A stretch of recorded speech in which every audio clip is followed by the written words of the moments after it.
இந்த பக்கம் காமிக்கு பயங்கரமான ஹாப்பியில சொல்றாரு, நான் ஒரு சில இதை கண்டுபிடிச்சப்பா, நாமிக்கர்கள் இன்னுமே ஒரு சில பேர் வாழ்ந்துகிட்டு இருக்காங்க, இன்னுமே அவங்களோட இடத்த மறுபடியும் மறுசீரமைச்சுக்கிட்டு இருக்காங்கிற நாமி சொல்ல இப்ப இவங்க எல்லாருக்கும் பயங்கரமான சந்தோஷம் ஆகுதுங்க. ஆனா நம்ம யாஜிரோபிக்கு மறுபடி பயம் ஆகுது. என்னப்பா மறுபடி நாமிக்கீர்களா, இவங்க எல்லாருமே பிக்கலோ மாதிரி ரொம்ப கொடூரமானவங்களா வேற இருப்பாங்களேன்னு சொல்ல, அப்பதாங்க நம்ம கிங்காயும் சொல்றாரு, நீங்க நினைக்கிறது தப்பு.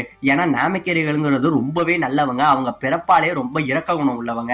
ஆனா நம்ம பிக்கலோ இங்க வந்ததுக்கு அப்புறம் அவங்க சுத்தி நிறைய கேடுகட்ட மனிதர்களை பார்த்திருக்கணும், அவங்களோட தீய எண்ணங்கள் அவங்கள்ட்ட ரொம்பவே இவன் ரொம்ப கஷ்டப்பட்டிருக்கணும். அதனாலதான் பிக்கலோ பிறந்ததுல இருந்து கெட்டதை பார்த்ததுனால அவங்க இருந்து கெட்டவனா வளர்ந்திருக்காங்கிற அந்த கதையை சொல்லி இப்ப இவங்க பிளான் போடுறாங்க. அப்ப ஃபர்ஸ்ட் நம்ம அந்த டிராகன் பால் எல்லாத்தையுமே எடுக்கிறோம், அதை எடுத்து நம்ம காமிய உயிரோட கொண்டு வரோம், காமிய கொண்டு வந்தோம்னாலே நம்ம ஃப்ரெண்ட்ஸ் எல்லாரையும் அவரு கொண்டு வந்துருவாருங்கிற மாதிரி இவங்க சொல்ல இப்ப இந்த பக்கம் புல்மாவுக்கு பயங்கரமான ஷாக்குங்க. சரி இப்ப பிளானட்டை கண்டுபிடிச்சாச்சு, இப்ப அங்க எப்படி போவீங்க அப்படின்னு கேட்க, வேற என்ன ஜெட்ல தான் போறோம் அப்படின்னு சொல்ல, எப்ப நம்ம புல்மா சொல்றாங்க அதுக்கு வாய்ப்பே இல்லை, ஏன்னா